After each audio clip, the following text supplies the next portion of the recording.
Welcome to the Harbor Bible Study. This is week 4 of our Bible study, and we are on Genesis 4. So to this point, we have done fairly well to keep basically one chapter per week. And for this first kind of season of our Bible study, I think that's what we're going to do. We're going to do Genesis 4 tonight. We're going to do Genesis 5 next week. And then actually I'll break the pattern a little bit with week 6. We will do Genesis 6 verses 1 through 4. And that might surprise some of you that we would spend an entire week on 4 verses. But when you read those 4 verses, I do not think you will be surprised. You will find out exactly why we're going to spend an entire week and the end to the first season of our Bible study with just 4 verses. If that's not enough of a teaser, I'm not sure what would be, but there you go. After week 6, what we're going to do is we're going to take a couple of weeks off so I can go ahead and study the next several passages that follow that, and then we'll start again roughly 3 weeks later. But I think maybe we'll have about a 3-week break. So here we go, 3 weeks on, 3 weeks off, and then we'll be back to another regular season 2 of the Harbor Bible Study. All right. Well, I know we had last week off, and I am grateful to all of you for your accommodating us as we had, some family issues with Amy's father passing, and so thank you for your grace on that, and we will return. But can you think back all the way to 2 weeks ago, what we were talking about in Genesis 3? And do any of you have questions, comments, or snide remarks that you would like to offer at this point?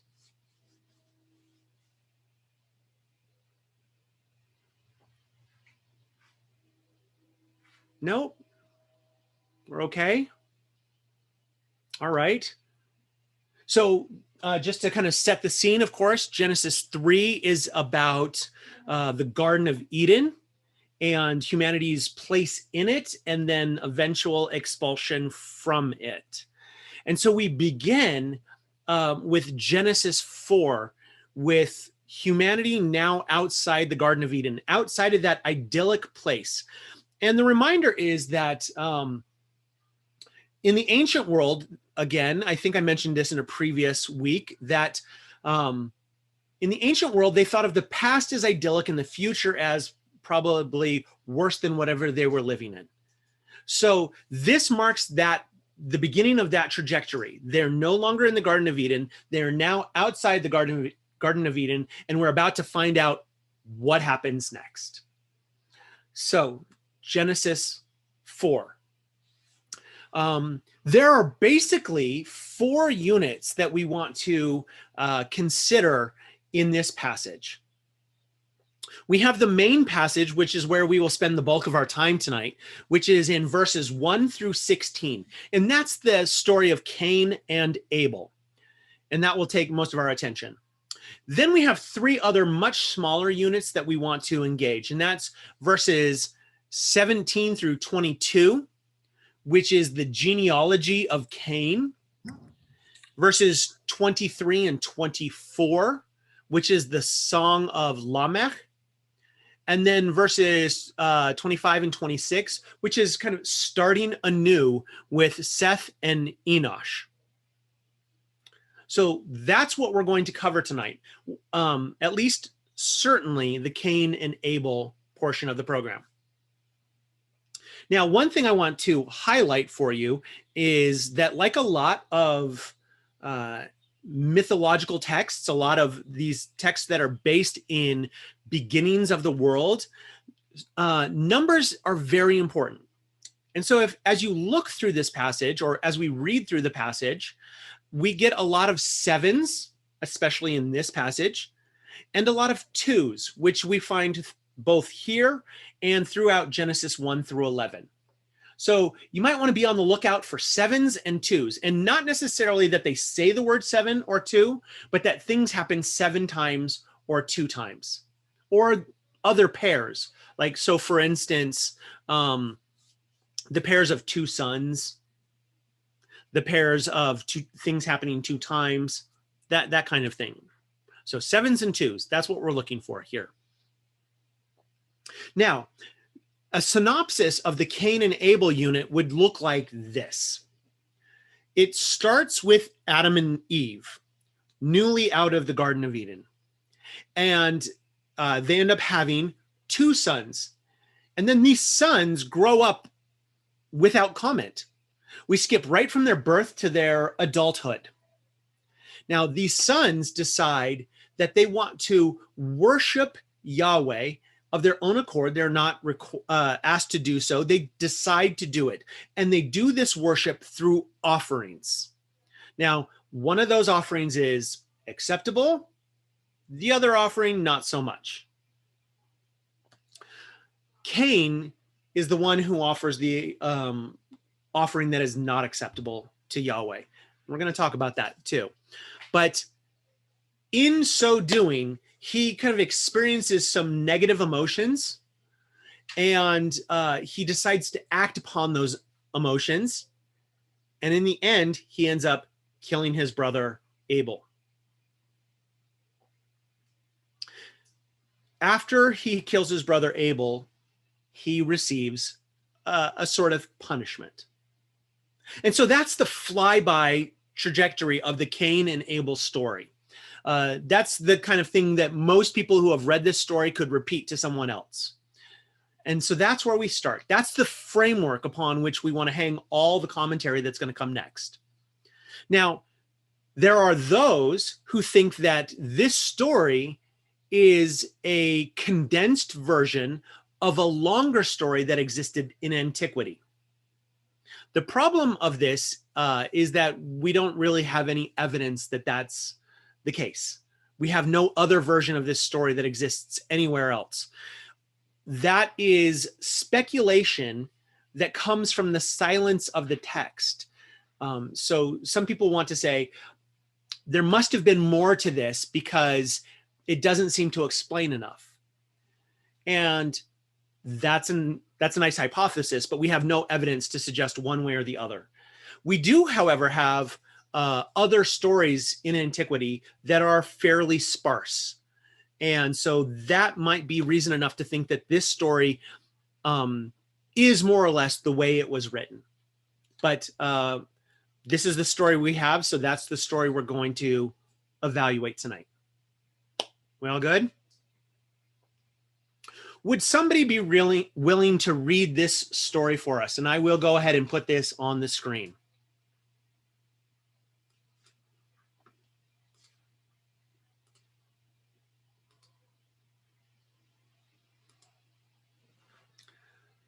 If someone would be willing to read from Genesis 4 through 16. So I will scroll for you. And if you can just read that part for me. Amy, are you up for reading? We'll do it. Oh, thank you. I heard Megan or Christian. Well, we're going to take turns. Awesome. Wonderful. Okay. Ready? Oh, you said verse 4? 1 through 16. Okay. We got that.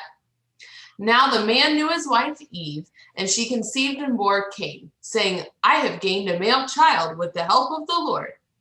She then bore his brother Abel. Abel became a keeper of sheep, and Cain became a tiller of the soil.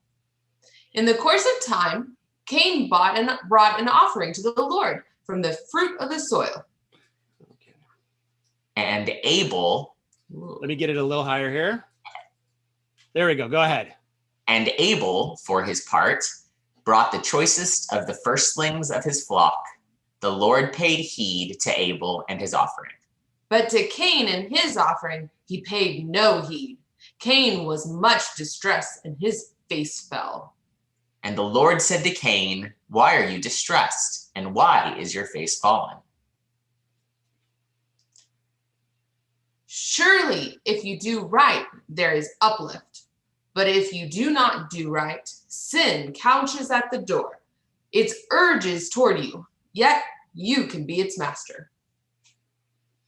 Cain said to his brother Abel, and when they were in the field, Cain set upon his brother Abel and killed him. The Lord said to Cain, where is your brother Abel? And he said, I do not know. Am I my brother's keeper? Then he said, What have you done? Hark, your brother's blood cries out to me from the ground. I know. Therefore, you shall be more cursed than the ground, which opened its mouth to receive your brother's blood from your hand. If you till the soil, it shall no longer yield its strength to you. You shall become a ceaseless wanderer on earth. Cain said to the Lord, My punishment is too great to bear. Since you have banished me this day from the soil, and I must avoid your presence and become a restless wanderer on earth, anyone who meets me may kill me. And the Lord said to him, I promise, if anyone kills Cain, sevenfold vengeance shall be taken on him. And the Lord put a mark on Cain, lest anyone who met him should kill him. Cain left the presence of the Lord and settled in the land of Nod, east of Eden. Wonderful. Thank you. All right. Well, there we go.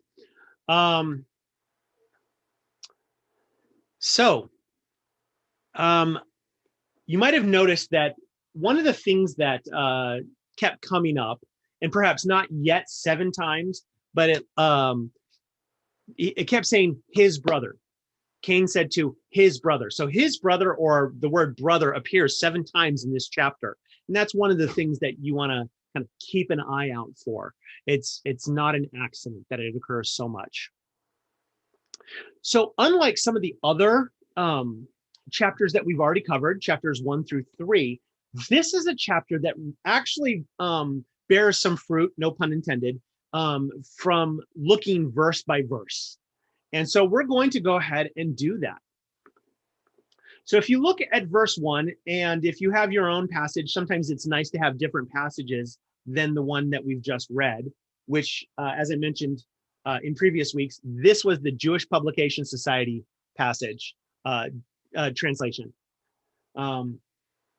So what are the interesting things that we want to look at in these passages? Verse 1 is chock full of things that are interesting to look at.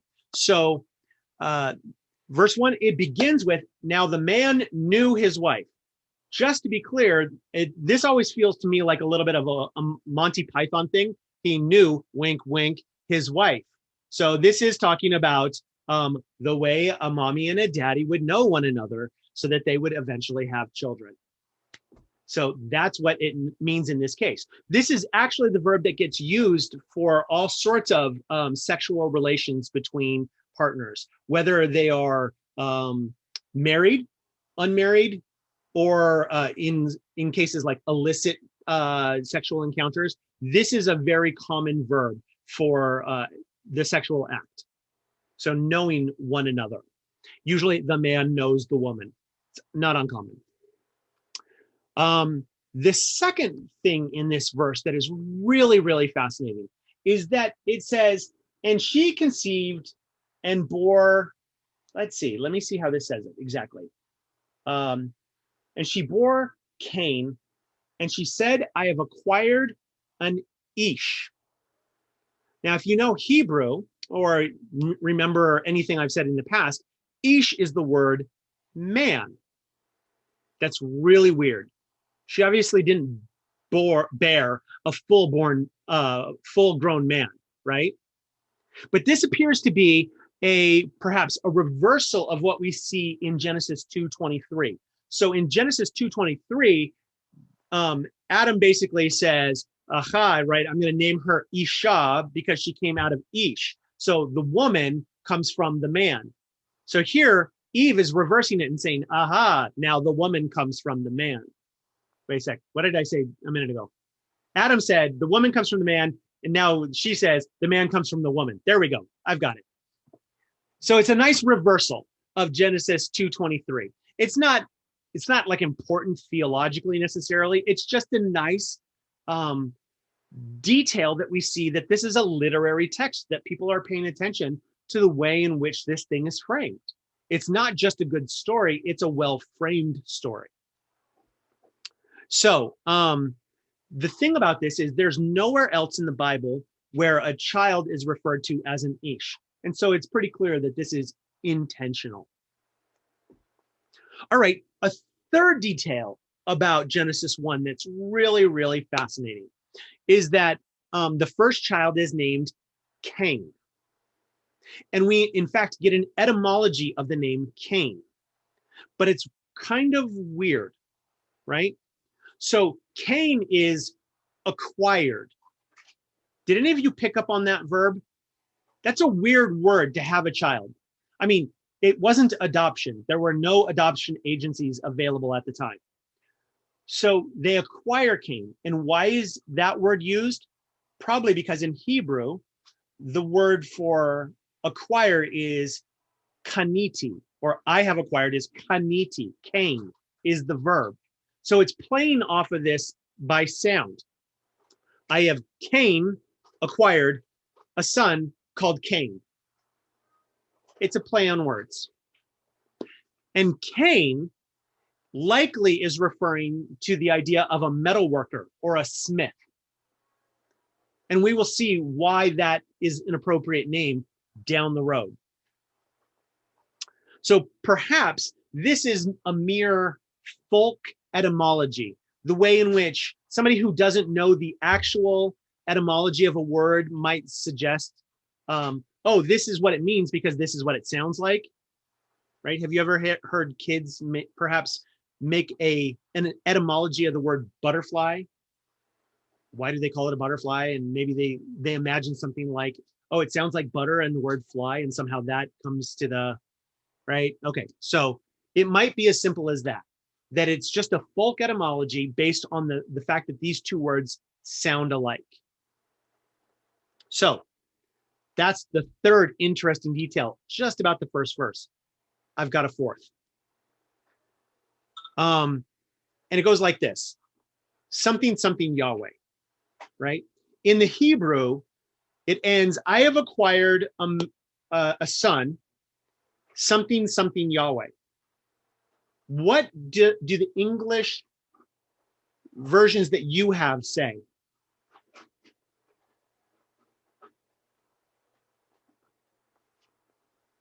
Does anyone have? With the help of the Lord. With the help of the Lord. Okay. That's what mine says. I'm reading the NIV. Okay, NIV. Good. What were you reading, Megan? New Revised Standard. Yeah. This may be kind of more or less a settled version. Jim. I was going to say New American Standard Version says, with the help of the Lord. Excellent. Okay. So this seems to have now become the consensus, with the help of the Lord. But for a while, this very phrase was a little difficult to understand, because in Hebrew, again, it just says et Adonai, which is how you would say the divine name in Hebrew, right? But what does that et mean? In many cases, it just indicates what the direct object of the sentence is. So that's really interesting. I have acquired a male child, the Lord. Okay, so in fact, Martin Luther suggested that the son was God himself. That's kind of a weird thing, or at least that's what he was suggesting, that's what Eve thought she was bearing. Okay, interesting. Another Italian scholar named Alberto Cazzuto suggests that this meant jointly with the Lord, because et can also mean with. So that this is some other form of divine creation, like not necessarily going back to the sexual act, because we've already acknowledged that Adam and Eve were the ones who did that part, but that somehow Eve is a co-creator of the Son with God. And so it's divine in that way. But it does appear that most translations at this point have realized that et, meaning with, is suggestive of with the help of, and that this is just a way of understanding it. We see this in certain names from Akkadian, for instance. There's one particular Akkadian name that gets used all the time to explain this, which is Et Baal Balatu. And Et means with, and Baal is the name of a particular god, Baal. Sounds like Baal, right? Or at least close. And Balatu means good life. And the idea was that that name, Et Baal Balatu, meant with Baal, there is good life. That's a really good name, if you believe in that particular god. Okay. So it seems like what Eve is saying here is, I have born Cain with the help of Yahweh. Okay. But this little detail suggests that influence that is common in the ancient Near East of naming people, or at least acknowledging a divine assistance with the whole birthing process. Because remember, back then, having babies was dangerous. It was always fraught with danger, with the potential of a loss of life for the mother. So, of course, they'd be particularly grateful to the gods should they get all the way through the process. So there we go. That's verse 1. Lots to unpack in that one verse. Let's go ahead and look at verse 2. Okay, so what does verse 2 say? She then bore his brother Abel. We say Abel in English. Abel became, oh, we'll come back to this. In the Hebrew, it's more like Havel. Havel, right? And I'm kind of pronouncing that initial H on purpose. One, because it's there in the Hebrew. But two, it's a reminder that it sounds a lot like Hevel. And the reason that matters is because Hevel is the thing that we see in Ecclesiastes. Vanity of vanities. Breath. Nothingness. So who names their kid Nothingness? I mean, that sounds like a great name, right? Hey, come here, Nothingness. Hey, you're nothing. Not a good parent. I mean, maybe we can excuse them because they're the first parents, right? They don't know. Like, they don't have a how to be a good parent book, right? But that's not what's going on. Okay, perhaps what I think is the best way to understand this is that this is one of those rhetorical devices that we see. It's this idea that, hey, don't get attached to this character. He's nothing. He's going to go away soon. And as we see within several verses, he goes away. So perhaps this is not a real name, so to speak. It's a signal to the hearer, to the reader, that this is not a long-term commitment you're making with this character. Okay? We see this somewhere else. And for anyone who spent any amount of time with me, you know I'm going to reference Ruth 1:1, right? Where, what is it? Naomi and Elimelech have two kids, and their names are sick guy and about to die guy. Again, parenting win. All right. Then we get to the second half of verse 2, and it talks about this idea that Havel is a keeper of sheep, and Cain is a tiller of the soil. So we see immediately they've just left the Garden of Eden, and what we already have is a division of labor, specialized labor, people who do one thing versus people who do another thing. They're immediately suggesting that this is not particularly a good thing.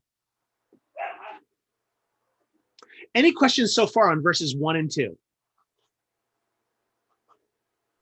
Yes. Yes. Not that it necessarily matters to the story, but just because I'm curious, since we're going in depth, any reason to believe that if this on any level actually happened, that Eve was surprised that she was growing large and about to give birth? Like, I just wonder what the expectation was of procreation, if there was an idea or a plan, or if the people who wrote this had an idea or plan. Like, just curious. Yeah, the text is just silent on this point, right? There's just nothing.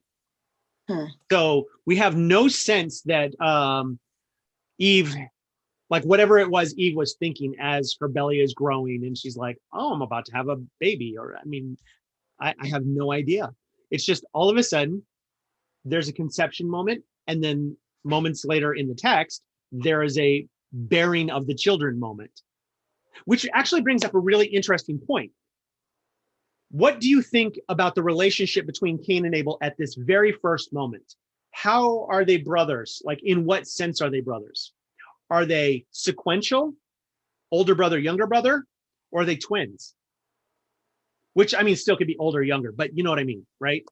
It's funny that you asked that, because growing up, I always thought they were twins. And then I was like, well, it says later, but I mean, later could be directly after. So I don't actually know what I think anymore.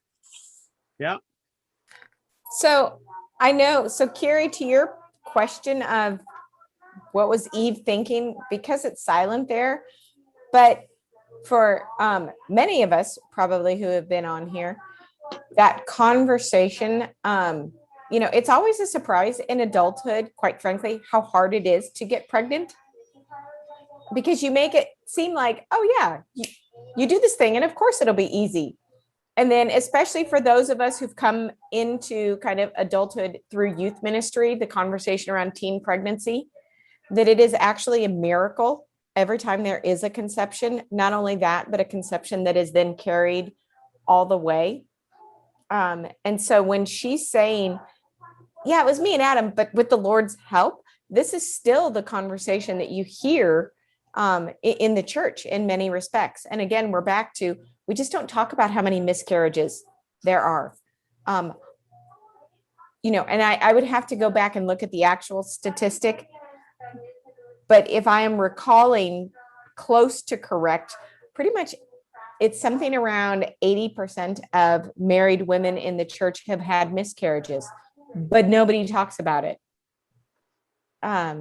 It's, and there's a whole bunch of cultural stuff around that, but that's part of this woven in piece that's there when we talk about actually getting pregnant and making it all the way through, where the baby doesn't die and the mother doesn't die.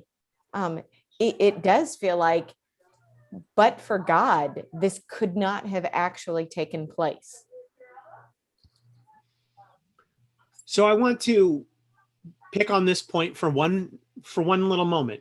In the Hebrew, it says, and she conceived and bore Cain, and then she bore his brother Abel, or Havel. And so a lot of early rabbis suggested, because it didn't say she conceived again, that meant it was kind of one conception moment and two bearing moments. Therefore, they are twins. Okay. So in one sense, this doesn't matter at all. But it is kind of interesting to note the ways in which people kind of try and attend to these details to make sense of the text, especially when you're talking about ancient rabbis, for instance. They're like, in verse 1, it says, Vatahar v'teled, right? She conceived and she bore. But in verse 2, it just says, Vatosef laledet, which means, and she again bore. So the ancient rabbis were all over that one, saying, aha, twins. So one of the things I particularly love about the ancient rabbis, the ancient Jewish commentators on the text, is how closely they pay attention to these texts. They bring out things that I never see until I read what they have to say. So they will often offer good insights to what we're seeing here. Let's jump into verse 3. I would like a little audience participation for a moment. And I want you to talk to me a little bit about this idea of worship that appears starting in verse 3.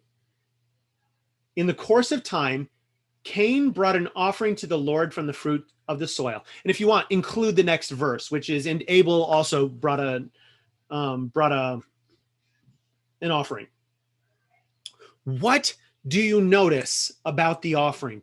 Or what do you not notice what do you notice is not stated here? I had a conversation with a rabbi about this section, and he said we look at the fruit of the ground and we assume it's things that grew in like the plants and everything. But he said that what he teaches is that he actually didn't give the fruit that was the good fruit on the trees. He picked up the fruit that had fallen on the ground and brought that. And so it wasn't even that he brought the best of what he had. He brought I'm not going to use this, so I'll bring it to the Lord. Okay, we will unpack that in a moment. But that's absolutely one thing is that Cain brings fruit, and it does describe the fruit. So we'll come right back to that. What else might you notice? Yeah, I was going to say this whole firstborn of Abel's flock thing. I don't know what part of Cain's offering he brought. Okay, so Abel brought firstborns of the flock. Cain brought some fruit of the soil. Okay. Did anybody notice anything else, especially about perhaps what's not there?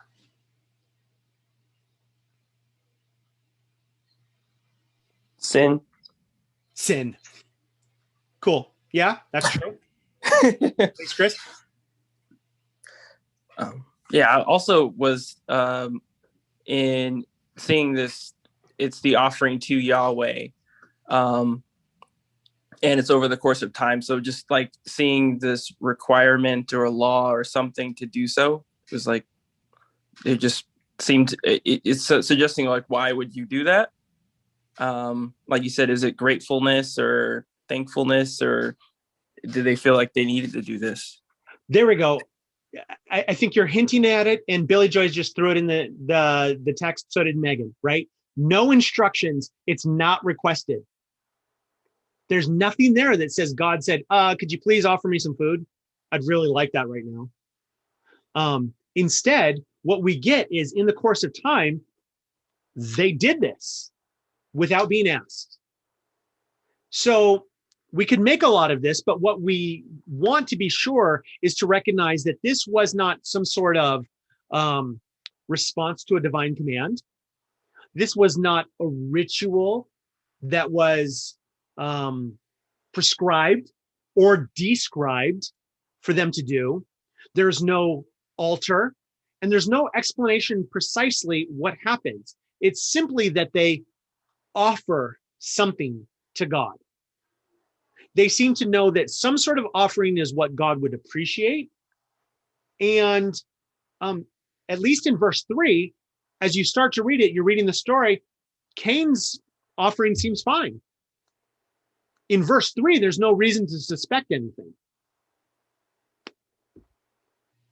So the main thing I want to point out about verse 3 is that this seems to stem from humanity as a natural response to I don't know what exactly to call it. Perhaps it is thankfulness to God, but it is something. It is a response and a natural thing that stems from humanity. It is not asked for by God. Okay, let's jump into 4 to 6 because this is where All right. everything starts to turn. Yes, I hear Leisha. Sorry. Please. When does the sacrifices become a commandment? Like, is that with like Deuteronomy and all of that, Abraham? Like, when is that a thing? I don't know if I have an exact answer of like exactly what verse, but Leviticus is where you start to get all the prescriptions of how to do sacrifice. And so that kind of seems quite natural because, as I've mentioned before, Exodus is the pivotal moment where Yahweh and Israel cement their relationship as God and chosen people. And it is after that moment where you start to see a ritualization, a requirement from God. Whether those sacrifices take place specifically in the Exodus or not, I don't know off the top of my head, but I do know by the time we get to Leviticus, they're starting to prescribe how those things happen. Okay, I got 2 questions. Oh, sorry. Oh, you can go first. I don't mind. Okay, thank you. So my 2 questions are, first, why are we not why are we assuming one side that God didn't give a command, as opposed to maybe God did, we just don't see it in the text? And then secondly, what is it possible that they were following the ancient Near East idea of everyone worships God in this particular way? So as long as we, like, so what was the way in which the other nations at the time worshiped God, and could they be following in that particular thing? And if Abel was doing better in worshiping Yahweh like the other people worshiped their gods, and Cain was kind of like, you know, hitting the bottom of the barrel, then God was mad about that. Right. You're asking two really great questions, because they both open up big worlds that we need to kind of conceptualize. So one is, why would we presume that this is kind of initiated by humanity rather than by God? And that's just not articulated in the text. So that's the first thing. What do we do with silence in the text? Well, silence in the text must always be addressed as carefully as possible and attend to as many details as we have to suggest which way we want to go. And in this case, we just don't have anything. I mean, that's what it really comes down to, is we just don't have anything that suggests that God gave them a command to do so. And therefore, most people tend to default to the idea that this was just simply initiated by humanity itself as a natural response to God. So silence in the text is you must evaluate it every time on its own merits. That's how I answer that question. And in this case, I have no reason to think otherwise. Okay, so that's what goes on here. The other idea is, what does this look like vis-a-vis other ancient Near Eastern sacrifices? Well, this is interesting, right? Because sacrifice is often conceptualized as burning something up. And this might play into what comes next, right? So when you burn something up, the gods are conceptualized as in a sphere above. And so as you burn something up, the smoke goes up. And whether it is pleasing, whether it is tov, that is good, is based on what the god smells from the sacrifice. There's no kind of idea that metaphysically they are consuming it. It's mostly what they can smell from the sacrifice that determines whether or not they think it's good or bad. And that's pretty widespread throughout the ancient Near East. So this offering idea is set before any other possible contexts, although we know they're writing this far long afterwards. But it seems to suggest that they don't know any different. And they're just doing what is natural, which in a way reinforces the whole apparatus of sacrifice to the gods. It reinforces that this is the way it should be done, because it's natural, it's normal, it's what we've always done, because the very first people did this. So in a way, it undergirds the religious apparatus of the day by saying, yep, this is normal. So that leads us to, oh wait, do we have another question? I want to make sure we get Kiri's question. I did, and this might be silly, but so we are assuming that Cain gave actual fruits, and this isn't like a fruits of his labor type or fruits of the ground. This is actually assuming it was actually fruit. Hard to say. It uses the word fruit, but fruit can be metaphorical. Fruit is used of like good deeds. It's used of fruit from trees, and it can be fruit from the soil in the sense of it could be like a grain. That's entirely plausible. I don't have examples off the top of my head, but like I'm aware of all those usages. So it seems that what happens is Cain offers the fruit of his labor. Abel, however, offers the choicest fruits of his labor. Not only the choicest fruits, but the choicest of the firstborn of his flock. And so that seems to be one way of understanding the difference between the two offerings. because it says, the Lord paid heed to Abel and his offering. Okay, so why did the Lord pay heed? There have been lots of suggestions over the years, right? Some people want to suggest that this is the difference between shepherd and farmer, and that this is really just reflecting upon an ancient dichotomy between those who shepherded things and those who were in the agricultural fields, and that this is the fight between two types of laborers. And this has been a common way of understanding it for a long time. But if you look at it, it doesn't really seem to hold up, because Adam is encouraged to be a tiller of the soil before he even leaves Eden. He really kind of just not tills it, but like takes from the land. He's doing what a farmer would do, so to speak. And then after he leaves Eden, that's what he is told to do. So this dichotomy between shepherd and farmer doesn't seem to be something that really holds up to closer scrutiny. Another way of looking at this was that animal sacrifice is more acceptable than vegetable sacrifice. That's one way people have suggested to understand this difference. But again, later Levitical laws are at times ask for grain offerings as opposed to meat offerings. Okay, a third way of looking at this was simply that, gods are going to do God things. Like, we don't know what they do. They're just kind of inscrutable. And therefore, he likes one, he doesn't like the other. Who knows? They're gods. I don't like this answer, because it kind of feels like you're just throwing your hands up in the air going, I've got no idea. And yeah, sometimes we have to do that, but maybe not here. I've already hinted at why not here. The fourth one is somehow that there is a faith or attitude difference between Cain and Abel. And maybe that's true, but I think it's largely relies on what is, someone said, is the most common view among commenters from the ancient world all the way through modern times. And it's reflected in the quality of the gifts, which the quality of the gifts might reflect back on their attitude about worship, right?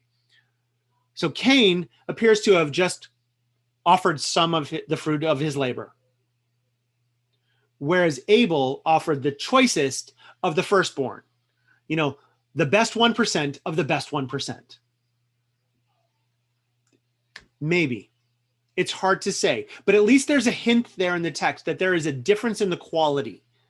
And so while it doesn't say specifically that God said, aha, you gave more effort in this gift and you just kind of took something and gave it to us, the text does detail those differences. And so maybe that's a place where we can say, maybe this is the reason. Maybe this is the reason that there is a difference.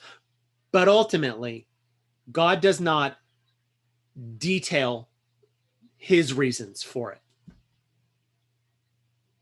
Okay. Questions there?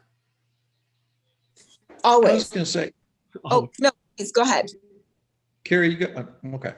Isn't it, I mean, when you look at the entire arc that goes on with God, when we give something, he always looks at the heart of the giver. He looks beyond just the gift. And you think of it when we get to the New Testament, the widow's mite, and examples of the ability to just sense something beyond. It's not just taken at face value, and it goes so much deeper because he's a God that is a creator that looks beyond just the visual of the gift. I agree. The New Testament seems to interpret this passage in a similar way. I don't know if I've got it off the top. It might take me too long to find in my stack of commentaries here, but I did read that today, that the New Testament seems to say, yeah, that the point you're making, Jim, is the way to understand this. And so I find when I'm doing these kind of Bible studies, a slight dichotomy between wanting to say, this is what the Hebrew Bible says, and that's something that gets to stand on its own. And we also have a New Testament tradition that as Christians, we want to hold on to. So the Old Testament there's ultimately silence. The New Testament says the heart of the giver matters. So that's a great point. Thank you, Jim. Well, and I was going to ask also, in this Hebrew language, it's more of a spoken language than a written language, right? Well, I mean, we have lots and lots of writing. So, but didn't they?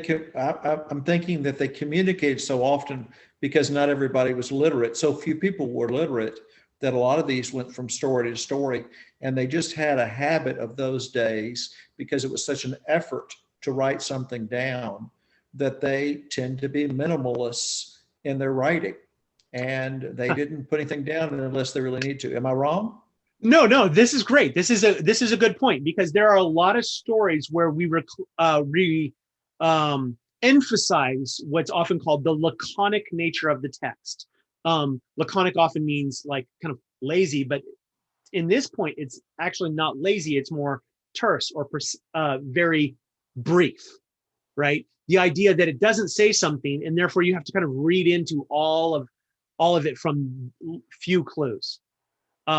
So it's hard to say what literacy really looked like, but you are right. I mean, modern day literacy is north of 90%.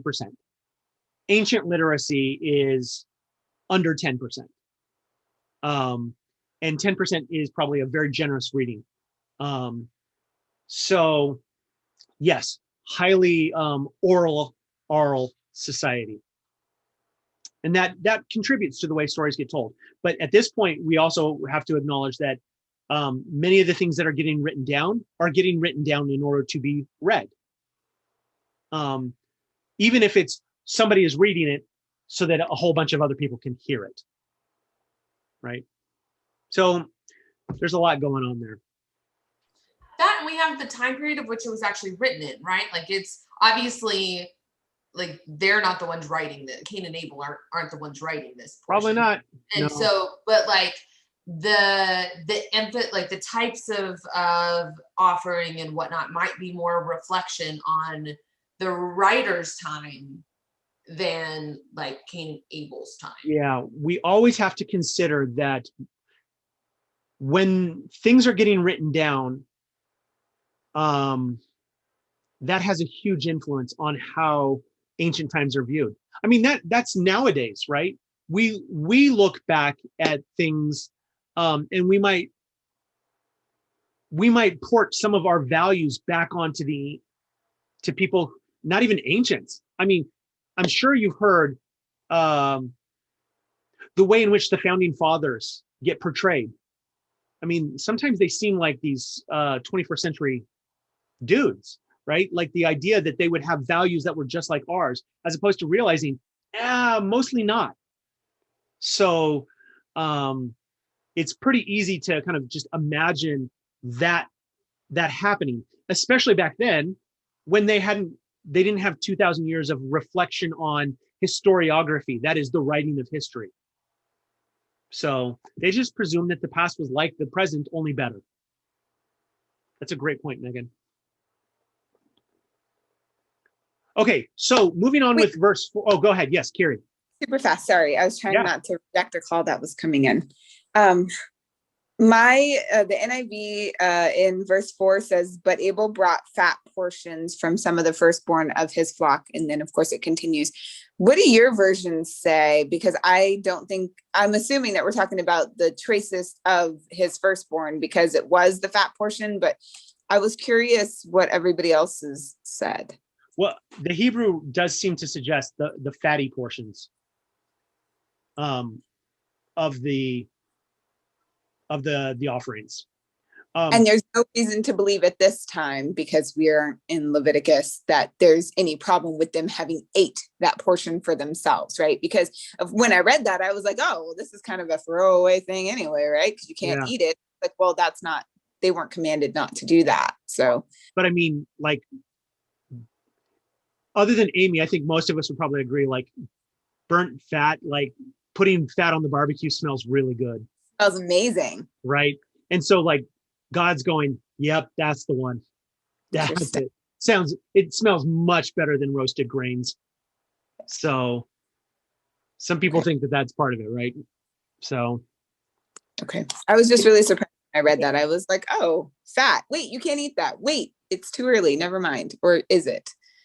Well, I mean, it's hard to say, right? Because it doesn't say whether they ate it or not. It just kind of says that they did it. They brought it.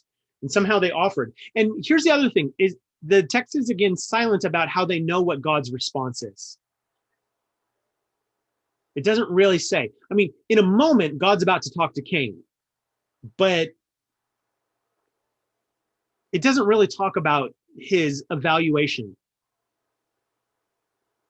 It doesn't say what God says about it. It kind of just jumps to this. Cain was distressed and his face fell. Now we could unpack that, but ultimately, whatever Cain was feeling was anger, disappointment, distress, whatever. It's a little unclear. He was much distressed somehow, and he got depressed. And then we get to verse 7. And for anyone who is interested in this kind of stuff, verse 7 is often called the hardest verse in the Bible to unpack. Doesn't seem like it when you read the English versions, but the problem is the grammar really stinks. It's like a 4-year-old trying to write a college paper. It's just not good. The grammar's awful, or at least awful according to the rules we expect from it. Okay. So there are at least 3 grammatical problems with this one sentence, and I won't bore you with what those 3 problems are, but I do want to highlight the ways in which scholars try to resolve these problems. Okay. 1, a common way to resolve this kind of problem is to change the word order. If you change the order of the words, it can make more sense. And in fact, if you change the word order, you might get something like this. So here's how verse 7 reads. Let me read it the way it appears. Surely if you do right, there is uplift. Or at least that's the Jewish Publication Society. Does somebody have the NIV or NRSV for me? Could read that real quick. The NRSV says, if you do well, comma, will you not be accepted? And if you do not do well, comma, sin is lurking at the door, semicolon. Its desire is for you, but you must master it. Okay. So that first part is there is acceptance. And what that is playing off of is this notion of the word to lift up. The problem is everyone expects something to be lifted up, but it never says. Okay, so when you reverse sin and lifting up, what you end up getting is, look, if you do well, there is forgiveness of sin. Okay, that's interesting. The problem is we have no textual support of this. You know, one of the things about the Bible is what we often think about the Bible, what we think it says is because we have multiple copies of a given passage. And so what we usually do is go, oh, they're 99% the same, but this one or these 2 are different. Why might they be different? Oh, that looks like they made a mistake in writing the wrong letter. Okay, that means we can trust these other ones. The thing is, with the idea of there is forgiveness of sin, there's not one text that suggests that. So that's very speculative. But that is one way authors try to resolve difficult grammar. Here's a second one. Insert a word, suggesting that maybe a scribe just forgot to copy that word. And that's easy to happen. I mean, you all have retyped something and missed a word. It happens. Okay. So one of the idea is putting the word face in there.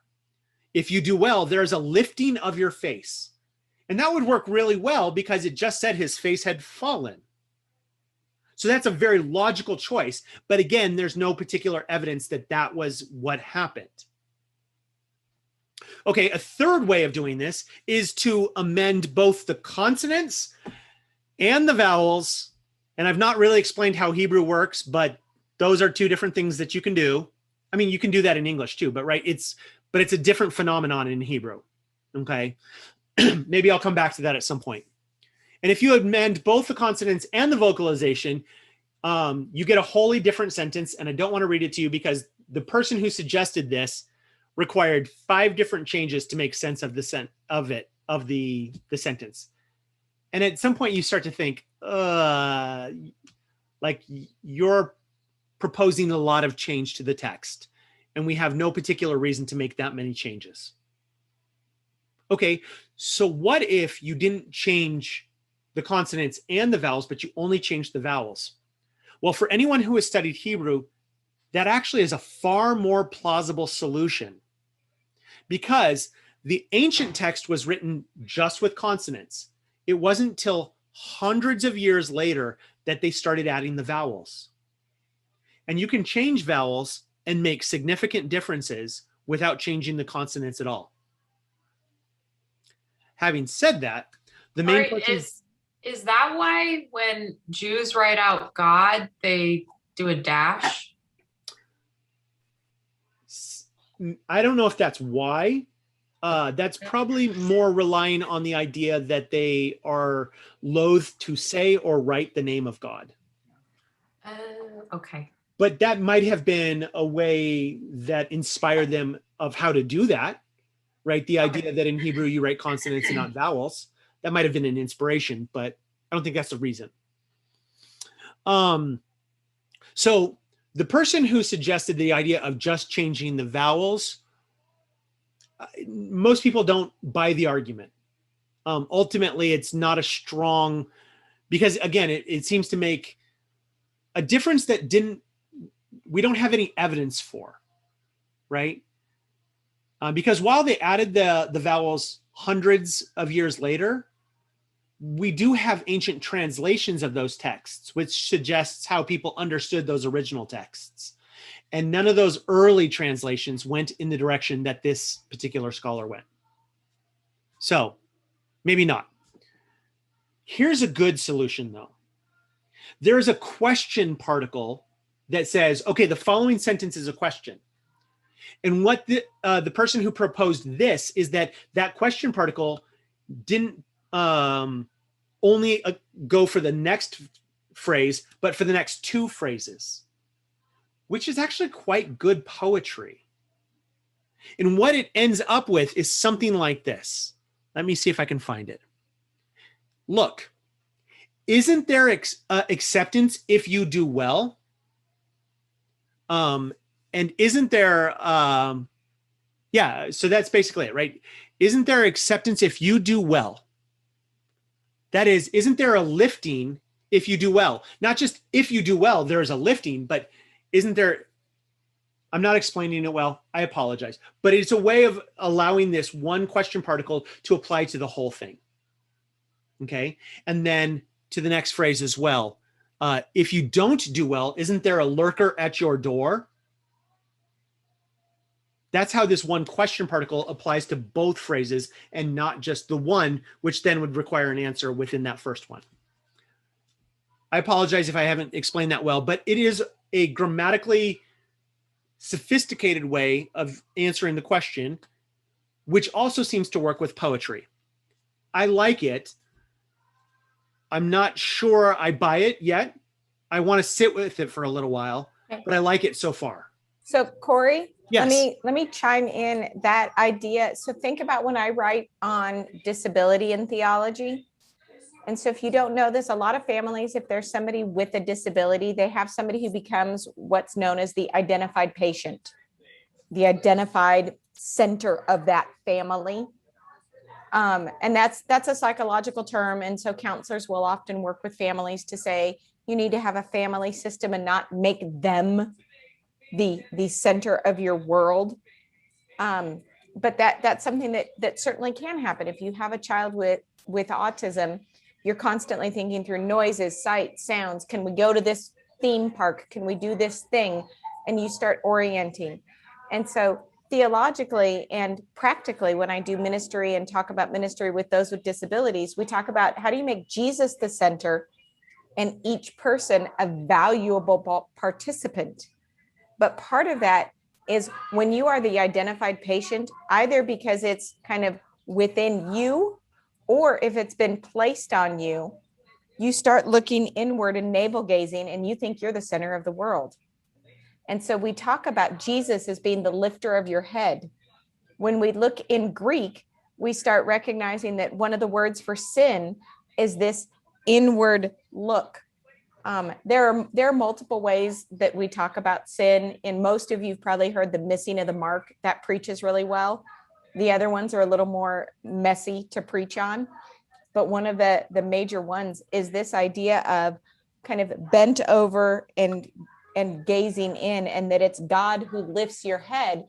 And when your head is lifted, you can't just be focused on yourself. You have to be focused outward and going, oh, maybe I'm not the center of the world. So I feel like this is that early conversation around that lifting of the head, that when you feel dejected, it's easy to think that everybody's against you, that you're the one who struggles, nobody else does. And when God comes along and says, not only am I going to support you, but you still have a role. Look around you. There are others around you, both to support you, but also who need your support. So do with that what you will. All right. So I ran through several ways to fix a hard sentence. And that's the main reason I actually wanted to engage verse 7, was to give you an idea that often these ancient texts can be very difficult. Most aren't this hard. But when they are hard, or there's a word or a series of words that are difficult, how do scholars go about trying to figure out what to do with it? And so these are some of the ways.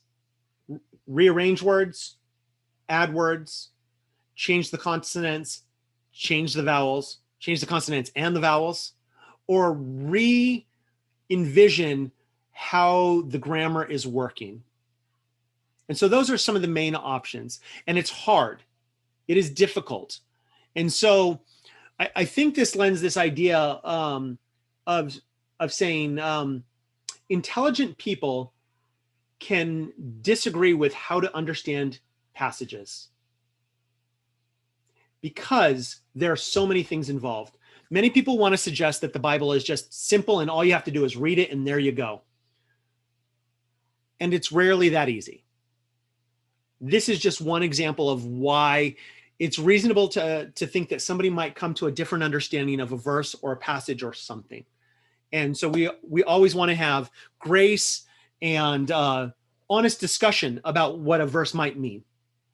And when we come to our own understanding, maybe still be open to hearing what other people have to say and not using the Bible as a cudgel to beat other people with because I've got the right answer, right? And you don't. Clearly, you're a moron. So that's not the way we do this. Okay. I also want to note in verse 7, last point about verse 7 is simply that God approaches Cain before he's done anything. And I find that fascinating, right? God doesn't go to Adam and Eve and say, hey, you better get your son. He doesn't go to Abel and say, watch your back.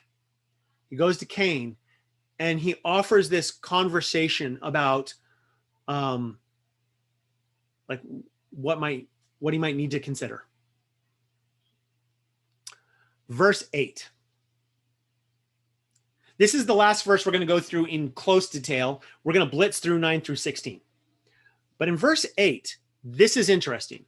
Did anyone notice in verse 8, like a sentence that starts and then just stops? Take a look at that.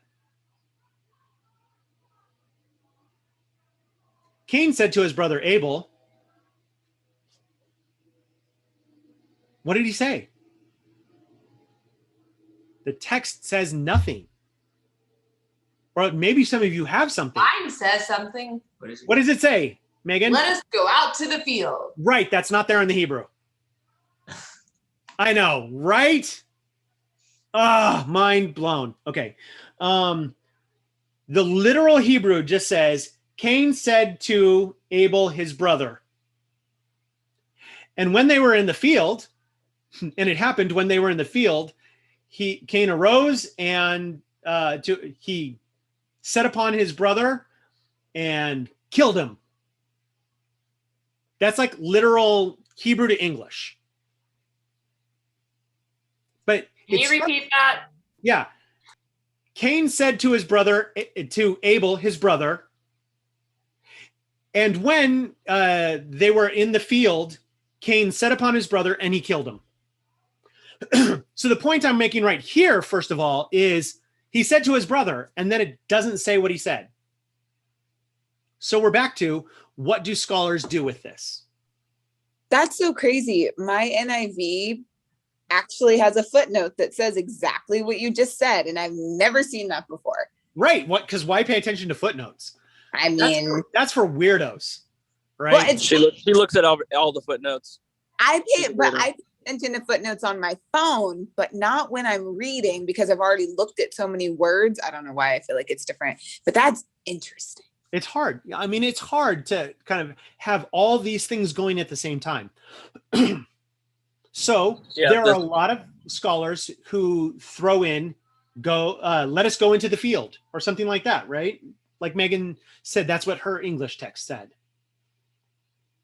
Some people think that this word doesn't mean said, as in it's about to report direct speech, but that Cain spoke to Abel. That doesn't work. Like, I'm sorry, that's not the way that verb works. Okay. But here's an interesting thing, and we have precedent for this.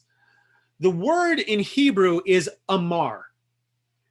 And in other East Semitic, so Hebrew is a Northwest Semitic language. So it's part of the Semitic language family. The Western ones kind of function one way, and the Eastern ones kind of function a different way. But some words kind of go back to what's known as like a Proto-Semitic language. And Eastern Semitic languages have this word amaru, sounds a lot like amar. Amaro means to see. And so it's possible that this reflects an Eastern Semitic word of amaru, meaning, and Cain saw his brother, or in a sense was on the lookout for his brother. And we actually have this as a precedent in Psalm 29. And some of you have heard me talk about Psalm 29 before, where the psalm ends with, the English is often translated in, and everybody would say glory. But that like doesn't work, because people don't say glory in the Hebrew Bible. What they do is they see glory. And so that has the verb amaru, which maybe reflects this East Semitic word amaru, to see. And why does that make sense? Of course, because that particular psalm was borrowed from Aramaic. So here we might have another instance of an East Semitic influence, a Mesopotamian influence on a Hebrew text. So in this case, maybe, I'm not convinced yet, but it's a tantalizing possibility that Cain was looking for his brother. Or some words fell out of the text. Somebody forgot to copy it. I have a question. Yes. So you said Semitic, so like as in Semite, as in Judaism? Yes, but Semitic is a larger family than just Judaism. That's my question. So what else goes in that? So Aramaic is a Semitic language. You might have heard me mention Ugaritic before. Phoenician, Edomite, Moabite. But then these are all different languages? Yes. Akkadian, Babylonian, Assyrian, right? Assyrian and Babylonian are dialects of Akkadian. Those are all Semitic. So that means like all these different people in the Bible, they all spoke different languages and didn't understand each other? Or is it like yes. Kind of how like Spanish speaking countries would be different, but they, you know, like Castilian Spanish is different than like Mexican Spanish, which is different from Cuban Spanish? Well, that probably sounds a little bit like what Northwest Semitic would be like. But then East Semitic versus West Semitic is more like Italian or French versus Spanish. They both so like Romance languages. There it is. So like there it is. So the Semitic family has all these languages that are somewhat intelligible to one another. My mind is blown. Yeah, it's a lot. It's a lot. So let me wrap up this evening with these couple of thoughts. Okay. So often this first word is translated as Cain said to his brother Abel, but it doesn't include what is said. So I think either some words fell out of the text, or that a good other solution is that Cain was looking for or saw his brother Abel. I can't decide among the two solutions, but it's interesting to consider. But in the field is really fascinating, because in the field is often a locus of fratricide. It doesn't just happen once. It happens a lot. Fratricide is brothers killing brothers. Where do we see it? If not actual killing, at least attempts are made with Jacob and Esau, Joseph and his brothers, Avimelech and his brothers, Israel and Judah, Absalom and Amnon. And there are some specific things about fratricide and fields in Deuteronomy 22:25 and in 2 Samuel 14:6. It's not uncommon. If you're going to kill your brother, go out into the field, right? Take it outside. Yeah, I was going to say, that kind of sounds a little bit like, again, bad parenting 101. If you're going to kill your brother, please do it outside. But here's the thing. This goes So back are you to a saying little bit. they were really in a field? Probably. They were probably really in a field. So going back to Jim's point earlier, we have this very terse explanation. Cain set upon him and killed him. Not a lot of explanation, not a lot going on there. Just he set upon him and he killed him. Done. Now note, this is the first death recorded in the Bible. So there's a lot of things that we can think about, but we have to hold loosely because we don't have a lot of direct evidence. What we have is the first death that we have recorded, but we don't know whether Cain knew what he was doing. We don't know if Cain, it's hard to say that Cain was premeditated because he didn't know what death was, or at least that's what the story is suggesting. There had been no death. So Cain kills his brother. Maybe he knew what he was doing. Maybe he had no idea that if you hit somebody in the head with a sharp object, that's bad. We just know that he was mad and he killed him. It was They knew intentional. death because they killed the animals for the offerings. Just Sure. So that's a good point. Like they know what Wait, death question. is, but they don't necessarily know that people can die. Question. Yeah, go ahead. So if I'm not distracted, we read this. It says nowhere that he used a rock to kill his brother. No. That was me taking. No, but that's like how it's taught in Sunday schools. He smashes his head in with a rock. Right. It just doesn't say. But I mean, I So do. he might have been like brothers wrestling and accidentally killed his brother. Well, like my brother almost accidentally killed our brother once. Sure. I do think death by sitting on him. That's fantastic. Right? No, I do think it's pretty clear. The text is clear that Cain is acting out of anger, upsetness, disappointment, some sort of negative thing that caused him to act poorly. So while I'm saying he may not entirely know what death is or that like he was intending to kill him, it is negative. Like I'm not absolving Cain of responsibility here. What I'm suggesting is like let's take it with a grain of salt. Like this is bad, but like I'm not sure they knew fully what the ramifications of death were. So all that to say, let's not overread it. Let's hold it with a grain of salt. He was aiming for a negative interaction with his brother, and he got it. Okay, so due to the time, we're going to end there. But I do want to bring up a couple of points. We will return to Genesis 4 next week. But I do want to leave a couple of thoughts with you. I think these are important thoughts. The way the story is constructed is that the world is empty when Cain and Abel come upon the scene. And it references Abel being Cain's brother like 7 times. The word brother is used 7 times. It is reminding us, in one sense, that all homicide is fratricide. The idea that killing is ultimately killing one's brother. That's an ancient perspective, that ultimately we are all united as a family. Therefore, killing is killing one's brother, period.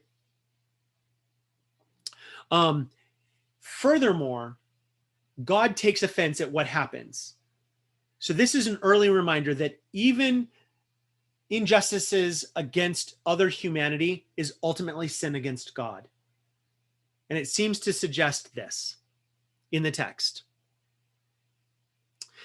The 2 other things I want to note is Cain's act of murder resulted in a punishment, but not a loss of his own life. And I don't know what to make of that, but it's just important to note that God talks to him and says, okay, things are going to be harder for you now. And then that includes the removal of God's presence from Cain from God's presence. We'll unpack this more next week. But the last thing I want to leave us with is this notion of, often theologically we talk about original sin, and original sin is often attributed to eating of the fruit in the Garden of Eden. But it isn't until that difficult verse in chapter 4, verse 7 that I took a long time to unpack. That's the first time the word sin is used. So sin is nowhere referenced in the Garden of Eden, in any of the events, in Eve's actions or in Adam's actions. It isn't until we get to chapter 4, verse 7 that the word sin is used. So this idea of original sin might need some massaging and some unpacking. So, Alicia, thanks. So, any other questions, comments, or snide remarks before we wrap up for the evening, or at least end the video stream, the recording? I had a question about the ESV says Cain spoke to Abel, his brother, and you said the word spoke could not in any way be correct. Yeah. So does that mean ESV as itself is not reliable as a source? No, I wouldn't go that far. What I think the translators of the ESV are doing is trying to say, okay, we recognize this gap here and we don't know what to do with it. And we have a couple of choices, which is to fill in some words, to leave an ellipsis of nothing here, or to kind of try and make sense of it. And so they chose to make sense of it by saying spoke. Even though I would say that's not what the word is saying, they're like, we've got to make sense of this somehow, because not everybody wants to weigh into an hour-long discussion about this verb. Okay. Yeah. So one other quick, so ESV, when it was translated, it was also translated really, really in the heart of modernity. And that why that matters when we start talking Bible translations is What's that it the was word modernity? During, so there's like the industrial era, the pre-industrial, then there was modernity, and now we're in the postmodern era. Modernity, the basic, if I were going to give the very, very short, they thought they could reason themselves and think themselves to every answer. It was post-industrial. Okay, we figured out how to make stuff. Now we rely on our intellect and our thinking. And so when that one was translated, it was this idea of there can't be these gaps. And we are now in an era during modernity where we feel like we need to fill that in for people. So That makes a lot of sense. And it's really, quite frankly, it's almost the entire 1900s. Yeah. By the time we're getting to the 2000s, we're a little more comfortable with mystery, and we're like, maybe not. Yeah. Well, with that, I'm going to end the recording part, but I'm willing to stick around a little bit longer. Please, at this point in time, if you need to go, if you have other things you're please feel free to go, but I will stick around for a little while. So thanks for everybody who has been with us through this period of time.